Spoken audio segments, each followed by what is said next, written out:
इस कार्यक्रम के पुण्यार्चक हैं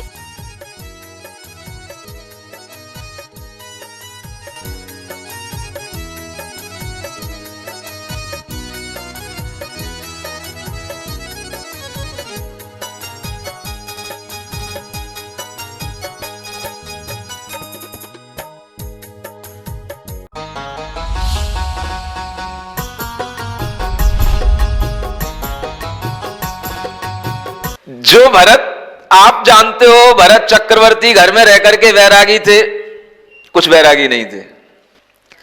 भरत जो वैरागी थे वो भरत वैरागी थे जो श्री राम के भाई थे, वो भरत वैरागी थे। भगवान आदिनाथ के पुत्र जो भरत, वो तो लड़ पड़े थे बाहुबली से। हम उनको कैसे वैरागी कह लें? हमें तो नहीं लगता कहीं से कहीं तक वैरागी थे। आपके लिए हो सकते हैं। वो भरत वैरागी नहीं थे। भरत कौन से वैरागी थे? राम के भाई जो भरत थे वो वैरागी थे। आप उनका वैराग्य देखो। जब उनके पिता को भाव आया कि मुझे गृह त्याग करना है, मुझे दशरथ को भाव आया कि मुझे घर छोड़ना है, तो उनके अंदर भाव आ गया कि मुझे भी पिता के साथ जाना है। तब उनको रोका गया।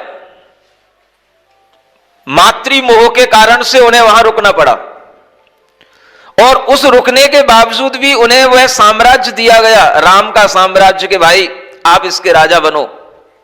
उन्हें कोई राजा बनने की इच्छा नहीं थी, लेकिन फिर भी उन्हें राजा बनाया गया, राजा बनना पड़ा। और उनने यही कहकर के राजा बना कि जिस दिन यह राम वापिस नगर में आ जाएंगे, अयोध्या में आ जाएंगे, मैं उसी दिन विरक्त हो जाऊंगा, उसी दिन घर छोड़ दूंगा। यह सोचकर के वो राजा बने। आप सोचो उनके अंदर कितना वैराग्य है।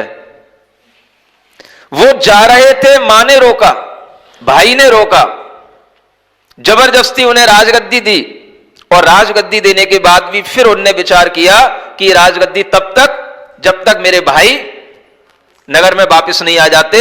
थोड़ा सा मां की आदत है, मां की जिद है, उसको पूरी हो जाने दो, लेकिन मुझे इस संसार से कोई भी राग, इस राजपाट से कोई भी राग नहीं है। इसको कहते हैं घर में रह करके वैरागी। लोग आपको रोकें और फिर भी आपको वो काम करना पड़ जाए, नहीं समझे? आपके लिए उस चीज को भोगने की इच्छा ना हो, फिर भी लोग आपको जबरदस्ती दें और आपको भोगना पड़ जाए, तो क्या कहलाएगा? तब कहलाएगा वैरागी है। समझ आ रहा है? इसको कहते हैं भरत घर में रह करके वैरागी। कौन से भरत? अब दिमाग बदल लो, थोड़ा सा अपडेट हो जाओ, थोड़ा सा बहुत हो गया ये। हाँ, थोड़ा अपडेशन होना चाहिए ना कि कौन से भरत वैरागी थे? हाँ, राम के भाई भरत ये वैरागी थे। ऐसा वैराग्य तो हमें कभी भरत चक्रवर्ती में दिखाई नहीं दिया, उनका पूरा जीवन चरित्र। अरे किसी कवि ने उनकी गुणगान गा दिए तो उनके कवि के गाने से थोड़ी ना हो जाएगा। यथार्थ तो सबको पता है। एक रत्नाकर नाम का कवि हो गया दक्षिण का, उसने उनके ऊपर बहुत बड़ा एक ग्रंथ लिख दिए 4 भागों में, रत्नाकर के भरतेश वैभव के नाम से। समझ आ रहा? तो उससे कुछ नहीं होता, वो तो कवियों की कल्पनाएं हैं। वास्तविकता में तो जो दृश्य दुनिया ने देखा, जो इतिहास में निबद्ध हो गया, वो दृश्य क्या था? भरत बाहुबली युद्ध। वो युद्ध क्या बताता है? वो युद्ध कहीं से कहीं तक वैराग्य का भाव नहीं बताता। वो युद्ध कहीं से कहीं तक भ्रातृ प्रेम नहीं दिखाता। वो युद्ध कहीं से कहीं तक हम भगवान आदिनाथ के वंशज हैं इस तरह का भाव नहीं दिखाता। ये सब भाव देखने को मिलते हैं तो किसमें? राम के भाई भरत ने अपने पिता के अनुसार चलने की कोशिश की, वो उसी समय विरक्त हो गए। वो भरत तो चक्रवर्ती बन के बैठ गए और वो भरत विरक्त हो गए। दशरथ जी जा रहे हैं तो मैं भी जाऊंगा, पिता के साथ मैं भी जाऊंगा। जब मां ने देखा कि ये क्या हो रहा है, बेटा भी जा रहा है, पति भी जा रहा है, तब उसने अपनी कुछ चाल चली। उसने चाल क्या चली? उसने अपना जो कुछ भी वचन अचन था वो अपने निभाया। कहने का मतलब यह है कि भरत भी जिस तरह से घर में वैरागी थे, वैसा वैराग्य ही बताता है कि सम्यक दृष्टि जीव के अंदर इस तरह की भवतन भोग विरक्ति होती है। करना पड़े कर लो, ऐसा भाव आ जाए तो समझ लेना कि हमारे भीतर वह सम्यक दर्शन का भाव बन रहा है। ऐसा चिंतन आ जाए तो समझ लेना सम्यक दर्शन आ रहा है। काल लब्धि नहीं आ रही है, क्या आ रहा है? सम्यक दर्शन आ रहा है। काल लब्धि कभी नहीं आने वाली। अगर तुम भोगों की जिद में बैठे रहोगे कि मुझे ये करना है, मुझे वो करना है, ये भोगना है, वो भोगना है, तो कभी तुम्हारे समयसार पढ़ने से कभी किसी को सम्यक दर्शन ना हुआ ना होगा, कभी नहीं होगा। होगा जब भी सम्यक दर्शन इस तरह के चिंतन से होगा, आप भव तन भोग विरक्ति के भाव में आओगे, तो यह आपके अंदर का सूत्रपात होगा सम्यक दर्शन का। यह सम्यक दृष्टि जीव के 8 गुण लिखे हुए हैं और यह भी समयसार में लिखे हुए हैं, लेकिन इसको कोई नहीं पढ़ता। पूरा समयसार पढ़ने वालों को यह पता नहीं होगा कि यह भी सम्यक दृष्टि जीव के 8 गुण होते हैं। मैं गारंटी से कहता हूं, पूरा समयसार पढ़ने वाले लोग 20 बार समयसार पढ़ चुके होंगे, लेकिन उन्हें एक गाथा नहीं मिलेगी कहीं भी। मैं गारंटी से कहता हूं, मुझे मिली। जिसकी जो आंखें होती हैं वो चीजें वही पकड़ता है। आपको पूरे समयसार के अंदर यह गाथा इसलिए नहीं मिलेगी क्योंकि आपके अंदर वो दृष्टि ही नहीं है। ये सम्यक दृष्टि जीव के 8 गुण समयसार ग्रंथ की टीका में आचार्य जयसेन महाराज ने लिखे हैं, जिनकी टीका कोई पढ़ता नहीं है। संवेगो निवेगो निंदा गरहाय उपसमो भक्ति अनुकंपाय खमाय 8 गुणा होंति सम्मदिठिस। ये 8 गुण सम्यक दृष्टि जीव के होते हैं और ये 8 गुणों पर अगर आप विचार कर लोगे तो सम्यक दर्शन होगा। काल लब्धि लिए बैठे रहोगे, उसका इंतजार करोगे, कभी सम्यक दर्शन नहीं आने का आपके पास। सम्यक दर्शन बुलाया जाता है, काल का इंतजार करने से आता नहीं है। भाव अपने अंदर अगर बनेंगे तो उसका सूत्रपात अपने विचारों से किया जाता है और वो विचार यही है। अगर आपका दौड़ भीतर से कम होगी, निर्वेद भाव आपके अंदर आएगा, तो आपके अंदर वह सम्यक दर्शन का सूत्रपात होगा। ऐसे भरत की तरह घर में रहकर के वैराग्य का भाव अगर आएगा तो आप धीरे धीरे अपने मन में संतोष को प्राप्त होंगे और फिर ये सब भाव आपके अंदर अपने आप आने लग जाएंगे। शुरुआत हो जाए, 1 भी 2 भी भाव आ जाते हैं तो बाकी के 4, 5, 6, 7, 8 वो तो सब केवल गिनती बढ़ाने के लिए, कुछ नहीं है, वो सब अपने आप हो जाते हैं। 8 में से 1 की भी शुरुआत हो जाए, 1 भी भाव अगर समीचीन रूप से आ जाए तो 7 अपने आप आ जाएंगे। चलो मैं इतना भी आपके लिए गारंटी दे रहा हूं। जिस चीज की सही शुरुआत होती है उस चीज के जितने भी इर्द गिर्द रहने वाली चीजें हैं वो उसे अपने आप मिलने लग जाती हैं। एक पढ़ने वाला विद्यार्थी जब कंप्यूटर साइंस पढ़ता है तो उसे अपने आप उस कंप्यूटर की सारी चीजें सिखाने वाले, उसके ऑपरेटर्स, उसकी कोचिंग देने वाले, सब चीजें उसके लिए अपने आप वहां उपलब्ध होने लग जाती हैं। जो चाह रहा है वो मिलेगा। आप चाहो तो पहले, अगर आपके अंदर एक संवेग भाव उत्पन्न होगा तो सब भाव उत्पन्न होने लगेंगे। निर्वेग भी आएगा, आगे और भी भाव आने वाले हैं। ऐसा लग रहा है कि 8 दिन में 8 भाव हो पाएंगे क्या है? आखिर कोई भी भाव समझने के लिए हमें किसी ना किसी एक भाव पर तो अपना मन लगाना ही पड़ेगा। धर्म फल का चिंतन करो, धर्म का चिंतन करो, या संसार शरीर भोगों का चिंतन करो। कितने बड़े बड़े राजा हो गए, चक्रवर्ती हो गए, सेठ हो गए, क्या ले गए साथ में, क्या भोग करके ले गए, और वो कौन सा क्या भोग है।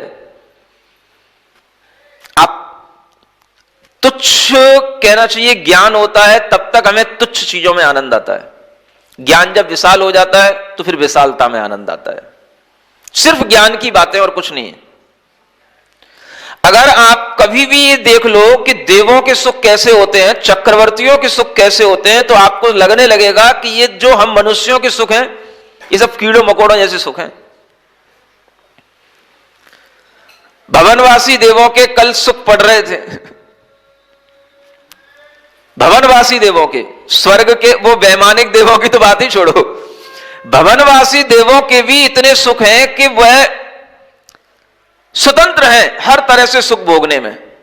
आप सोचो कि ऐसा शरीर जिसको कभी भी रोग ही ना हो, देखो कितनी अच्छी फैसिलिटी मिलती है देव पर्याय में। खूब भोग भोगो, आपको कभी रोग नहीं होगा, कोई कमजोरी नहीं आएगी, कोई आपके लिए कभी थकान नहीं होगी। इतने भोग भोगने की वहां पर आपको फैसिलिटी मिलती है। सुन रहे हो? हर पर्याय माने कोई सा भी देव बन जाओ, चाहे भवनवासी, चाहे व्यंतर, चाहे वैमानिक, चाहे ज्योतिषी, माने देव पर्याय का मतलब ही है सुख भोगने के लिए शरीर मिलता है तो देव पर्याय में मिलता है। जब आप पढ़ोगे तो जानोगे, विश्वास करोगे, तब आपकी समझ में आएगा कि इतना सुख, एक एक देव की हजार हजार देवियां हैं और हजारों देवियों की हजारों हजारों विक्रिया करने की क्षमता है, और वो सब विक्रिया करती हैं और एक देव उन सब से रमण करता है। फिर भी उस सुख से कभी उसे तृप्ति नहीं होती और जिंदगी भर करता है। 2, 5, 10, 20, 100 साल की आयु तो वहां किसी की होती नहीं। मिनिमम भी अगर किसी को आयु मिलेगी तो 10,000 वर्ष से कम आयु किसी की नहीं होती। छोटे से छोटा, घटिया से घटिया क्वालिटी का भी देव होगा, कितनी आयु मिलेगी उसको? 10,000 वर्ष की मिलेगी। घटिया से घटिया भी क्वालिटी का देव होगा तो उसके लिए इतनी फैसिलिटी मिलेगी, 32 देवियां उसकी होंगी। कितनी? कम से कम 32। यहां से शुरुआत होती है वहां पे। क्या सुन रहे हो? कुछ विश्वास हो रहा है? एक दूसरे प्लानेट पे ले जा रहे हैं आपको। उस दुनिया में भी हम रह करके आए हैं, कोई नई चीज नहीं है वो दुनिया हमारे लिए। लेकिन बात वही है, शरीर छूट जाता है, मरण हो जाता है, जहां जन्म हो जाता है पिछले जन्म की बातें हम भूल जाते हैं, नए जन्म में जैसा हमारे लिए सामने माहौल होता है हम उसमें लग जाते हैं। ये हमेशा का खेल ये रहा है। वो सुख भी हम सब भोग चुके हैं, ये कोई बड़ी चीजें नहीं है। हर व्यक्ति यहां देव बन चुका है, हर व्यक्ति सब तरह के देवों के सुख भोग चुका है, कोई बड़ी चीजें नहीं है ये। और इन सब सुखों के बाद भी उसके लिए कभी भी कोई तृप्ति की बात आई नहीं है। अंत में बस यही कहा जाता है, हजारों वर्ष की क्या, असंख्यात वर्ष की आयु, पल्य प्रमाण, सागर प्रमाण आयु होती है, उन तक पूरी आयु में वो पूरा जीवन व्यतीत कर देते हैं। आप क्या थोड़ी थोड़ी जगहों पर जाओगे, कहीं शिमला और कहीं लंदन में क्या रखा है, उन लोगों के लिए तो ऐसी बड़ी बड़ी जगह होती है, कुलाचल पर्वतों पर, हिमालय के हिमालय पूरे के पूरे पर्वत, नंदन वन, सुमेरु पर्वतों के ऐसी ग्रीनरी देख लोगे तो गिर पड़ोगे। भोग भूमियों की घास, जहां की घास ही इतनी मीठी होती है कि तुम्हें कभी खाने को ना मिले, वहां जानवर खाते हैं। समझ आ रहा है? ऐसी जगहों पर जाकर के वो सुख भोगते हैं और उस सुख के बाद भी असंख्यात वर्षों तक भी उस सुख भोगने के बाद कभी तृप्ति नहीं आती, दुख भीतर बना रहता है। इससे आपके अंदर यह विचार आ सकता है कि संसार में केवल इतना ही सुख नहीं है जितना हमें दिखाई दे रहा है, इससे बहुत बड़ा सुख है आगे भी। लेकिन वो सुख आपको कब मिलेगा?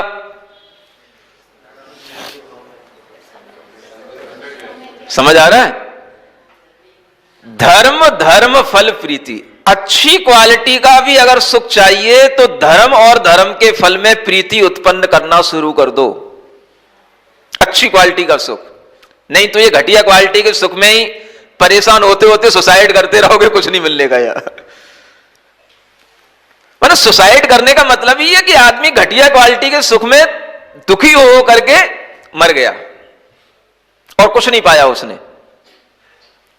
हर आदमी के जीवन में अगर उच्च विचार होगा तो उसके जीवन में उच्च क्रिया होगी, उच्च सुख होगा। उसका दिमाग अगर उच्चता को प्राप्त होगा तो उसका जीवन उच्चता को प्राप्त होगा। ये विचार हमारे लिए दिमाग खोलते हैं। संसार के सारे सुखों की प्राप्ति होने के बाद भी अगर दुख भीतर समाया हुआ है तो सुख कहां है, ये प्रश्न अगर दिमाग में आता है तो ये विरक्ति का भाव आए बिना रहेगा नहीं। यही भाव सम्यक दृष्टि जीव के अंदर आने लग जाता है और ये भाव आने लगता है तो बस फिर उसको दुख नहीं होता, भीतर बाहर तो उसको लगेगा कि इन सब चीजों में कुछ नहीं है, तो फिर सुख कहां, तो फिर वह कहां आनंदित होगा, कहां जाएगा सुख प्राप्त करने के लिए?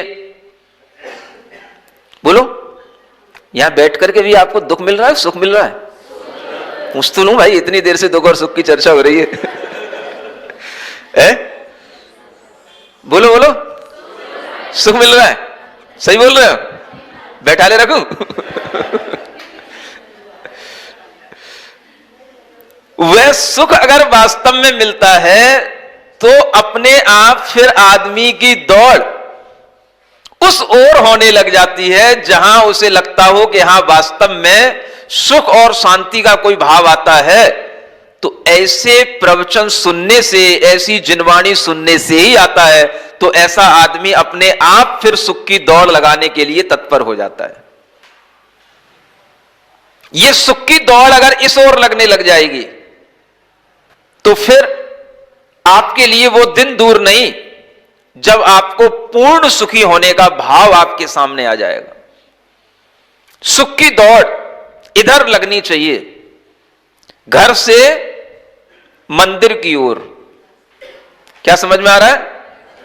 हां, सुख की दौड़ अगर लगती है तो कहां से? घर से मंदिर की ओर। और अगर आपको पता है कि मंदिर में मुनि महाराज विराजमान हैं, तब तो फिर दौड़ दिन में अगर 2 बार 3 बार भी लग जाए तो कोई छोटी बात नहीं है, वो लगनी चाहिए। जब लगेगी तभी पता पड़ेगा कि आपकी दौड़ किधर लग रही है। ये दौड़ अगर आती है तब ये निर्वेद भाव आता है। अब आप किधर लौट रहे हो? घर से मंदिर की ओर लौट रहे हो, माने आवेग से निर्वेग की ओर लौट रहे हो, दुख से सुख की ओर लौट रहे हो, बाहर से भीतर की ओर लौट रहे हो। और यही भीतर की ओर लौटना अरहम ध्यान योग के आनंद से आता है। समझ आ रहा है? इसलिए जिसको भीतरी सुख चाहिए वह यह ध्यान करे, ऐसे ज्ञान अपने अंदर लाए। और अब आपके सामने एक भक्ति का भी एक आनंद आने वाला है। कौन सा भक्ति? वर्धमान भगवान की भक्ति करने का भी आपके लिए एक आनंद आने वाला है ना? नाम तो सुना ही होगा सबने, लेकिन आपके अभी अपने स्थानीय समाज में इस तरह से अभी विधान पाठ भक्ति करने का अभी माहौल बना नहीं होगा। समझ आ रहा है? वो माहौल बनेगा तब आपके अंदर एक अलग तरह की सकारात्मक ऊर्जा आएगी, अलग तरह से आपको उसके बहुत अच्छे पॉजिटिव इफेक्ट दिखाई देंगे। ये सब चीजें भी आपके सामने आएंगी। आप अपना समय, अपना दिन ध्यान में रखना और ये भाव रखना कि हमें इस विधान में भगवान की भक्ति करने का अच्छा मन बनाना है। और वह मन परिवार सहित आपको बना करके आना है। कैसा? देव हमेशा भगवान के पास पूजा करने जाते हैं तो पूरा परिवार लेकर के जाते हैं। समझ आ रहा है? ऐसा परिवार सहित आपके लिए भगवान वर्धमान स्तोत्र का वह विधान भक्ति भी करना है। समय तो आपका हो गया है? 2 मिनट के लिए सीधे बैठ जाओ, कोई बात नहीं।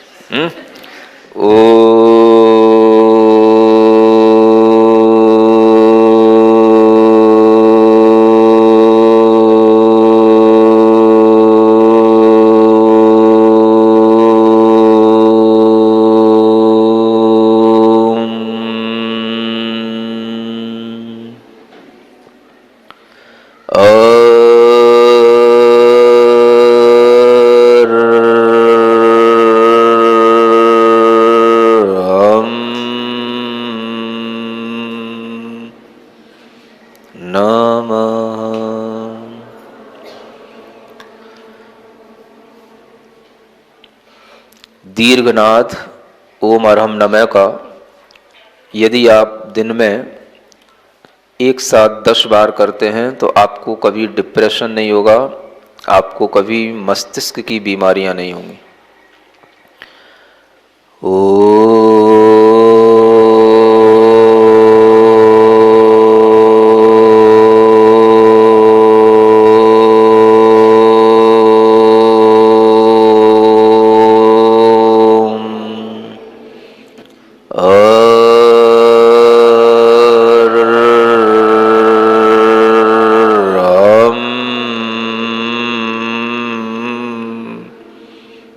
नमः।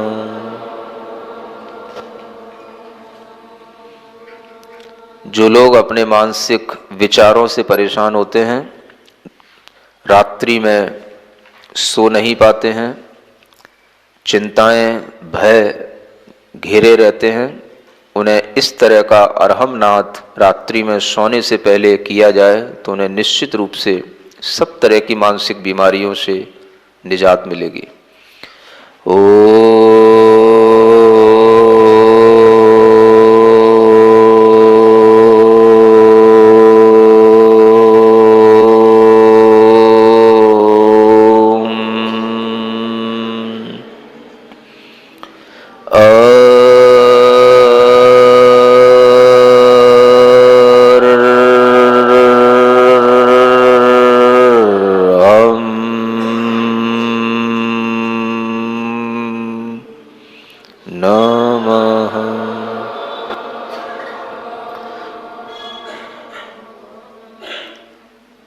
अरहम के अ, र और हम इन तीनों ध्वनियों को लंबे समय तक करें। नमः बोलते हुए अपनी श्वास लें, नमः को अधिक देर नहीं करना, नमः को बोलकर छोड़ देना है।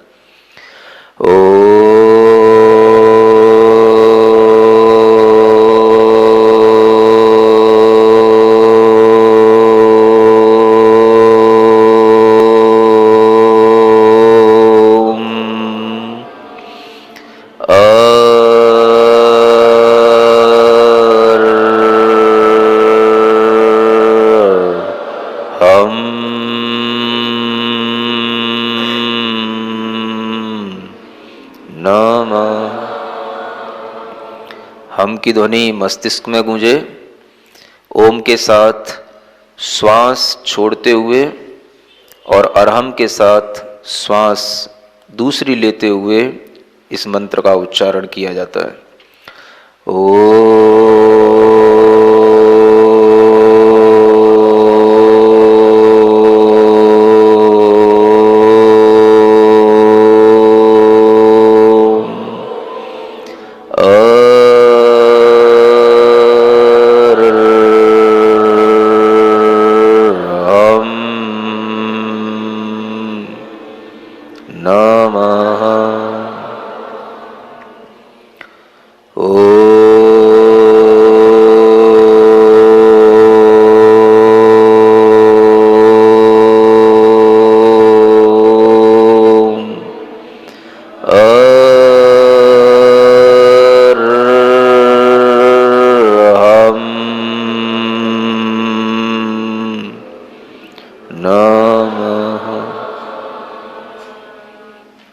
अपने हाथ जोड़ें, आंखें बंद रखें, तालियों के साथ ओम अरहम नमः, ओम अरहम नमः, ओम अरहम नमः, ओम अरहम नमः, ओम अरहम नमः, ओम अरहम नमः, ओम अरहम नमः, ओम अरहम नमः, ओम अरहम नमः, ओम अरहम नमः, ओम अरहम नमः,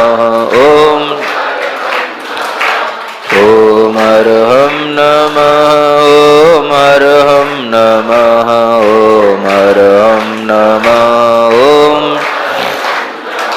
ओम अरहम नमः। अपनी हथेलियां घिसें, आंखों पर रखें।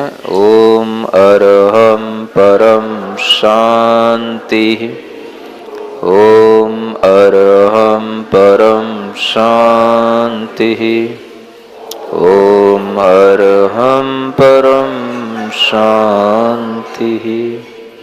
बोलो पार्श्वनाथ भगवान की। लोक में चार हैं, मंगल शरण श्रेष्ठ, अरहत सिद्ध व साधुगण, धर्म जैन जग ज्येष्ठ। तीर्थंकर जिन देव की जिन वाणी को ध्याय सार्वधर्म संक्षेप से कहूँ चित्त हुलसाय। देवादिदेव आदिम तीर्थंकर श्री ऋषभनाथ भगवान ने की, देवादिदेव श्री पार्श्वनाथ भगवान ने की, परम पूज्य आचार्य गुरुवर श्री विद्यासागर जी महाराज जी की।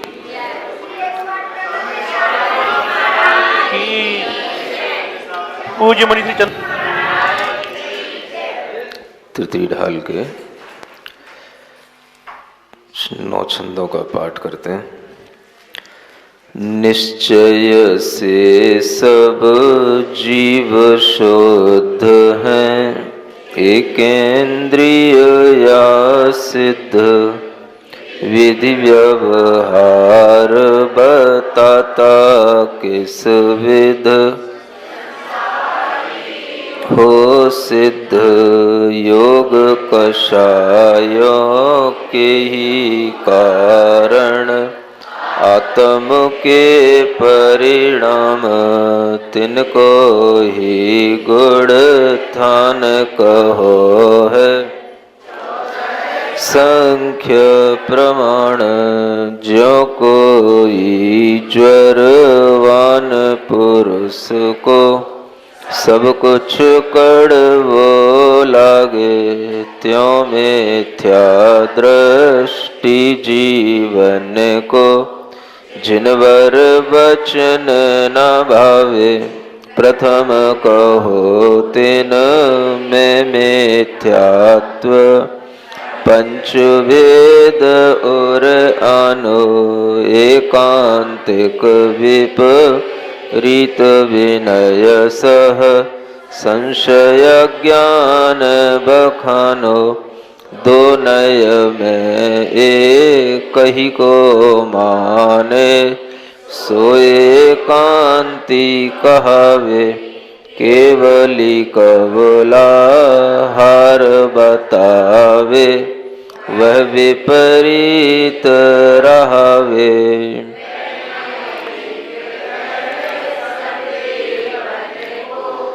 और गुरुजन को मानो, क्या सच्चा क्या झूठा संशय।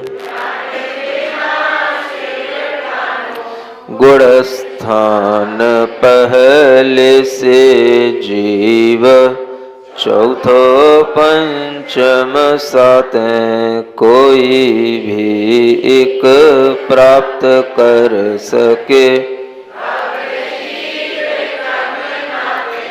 जो अनादि मिथ्या दृष्टि है, चारों गति के प्राणी।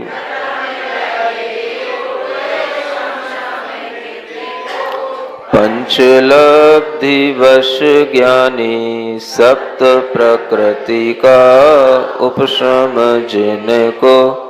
उपशम सम्यक दृष्टि, सम्यक प्रकृति उदय होय यदि। वेदक सम्यक दृष्टि, जिनवर भक्ति बढ़ाने वाला। केवली द्वय पद मूल, सप्त प्रकृति का क्षय कर पावे। क्षयिक भव को कुल, उपशम सम्यक दृष्टि के यदि। आदि कसाय उदयावे, साधन दूजो गुण थान। ज्ञान अज्ञान कहावे, धी कसाय का काज है समकित घाते। एक समय से 6 आवली पल,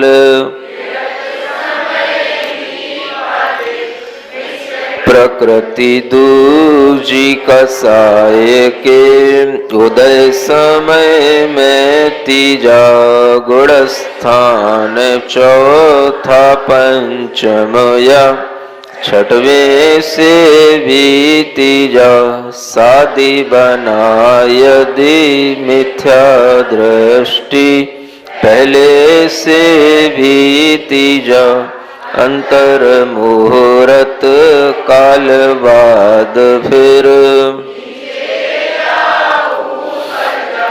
इन तीनों गुण थान विषय सब जीव अशुभ उपयोगी जगन धरे अविरत सदृष्टि भावत शुभ उपयोगी यही जगन पात्र कहलाते। शुभ उपयोग बड़े व्रत से तो मध्यम अंतर आत्म सम्यक दृष्टि को नित होवे धर्म धर्म फल प्रीति यह संवेग तथा निर्वेग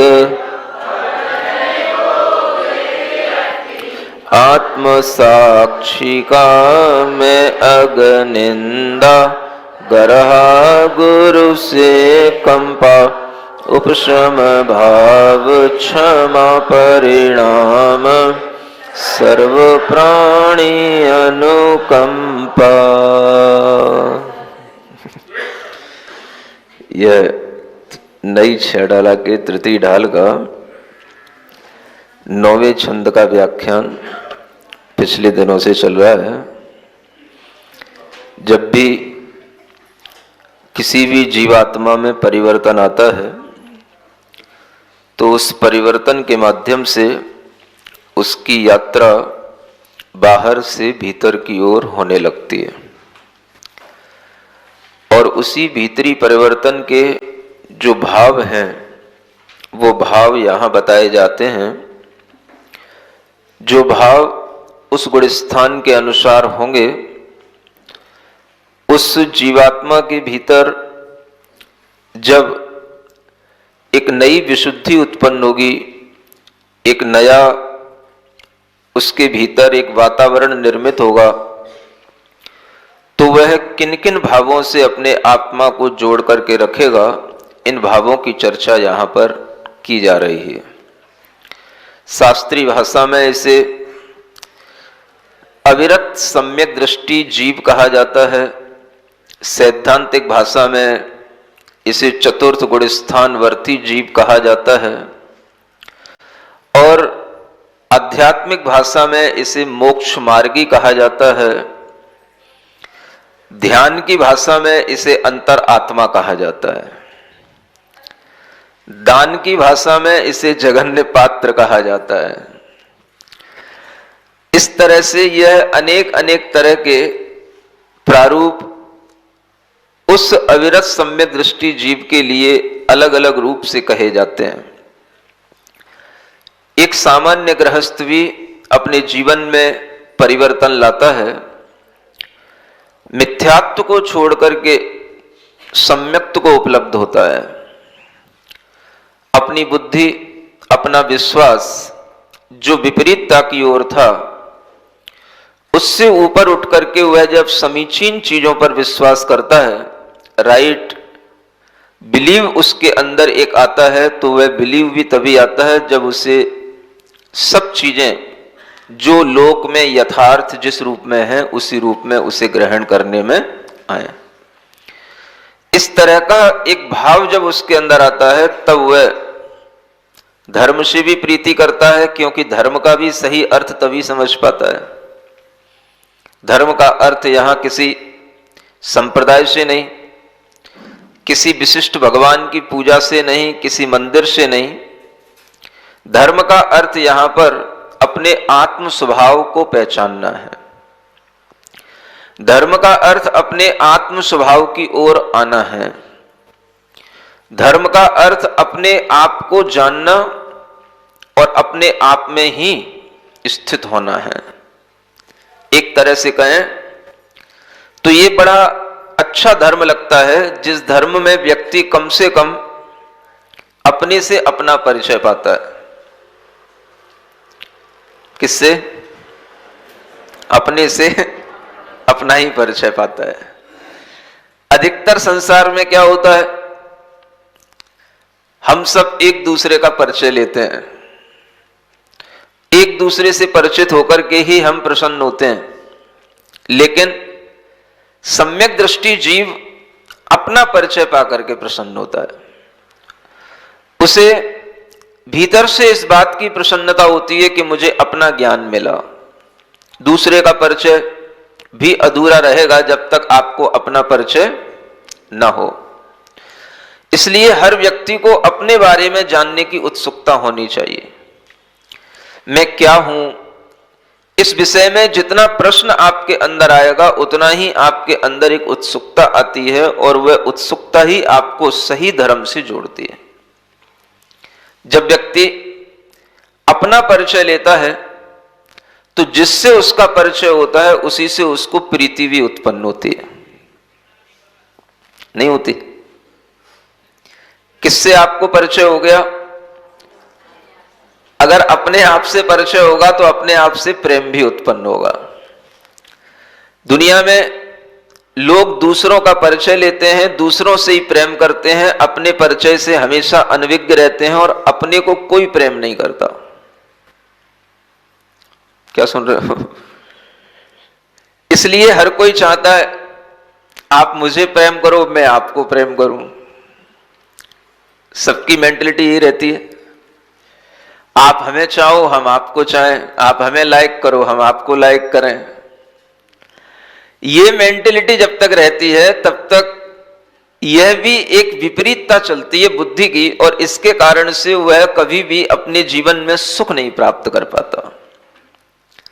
वस्तुतः अपना अगर परिचय होगा, अपनी चीज आपको पता पड़ जाएगी, तो फिर आपको अपने से प्रेम होगा, और जिसको अपने से प्रेम होने लगता है वही व्यक्ति धर्म को अपना पाता है और वही व्यक्ति धार्मिक कहलाता है। इसलिए धर्म में प्रीति उत्पन्न होने का मतलब है अपने आत्म तत्व में प्रीति उत्पन्न होना।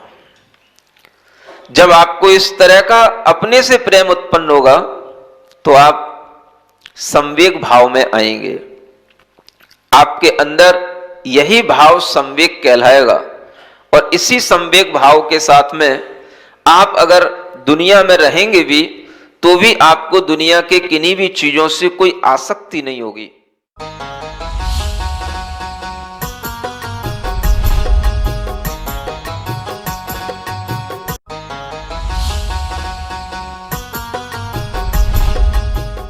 इस कार्यक्रम के पुण्यार्चक थे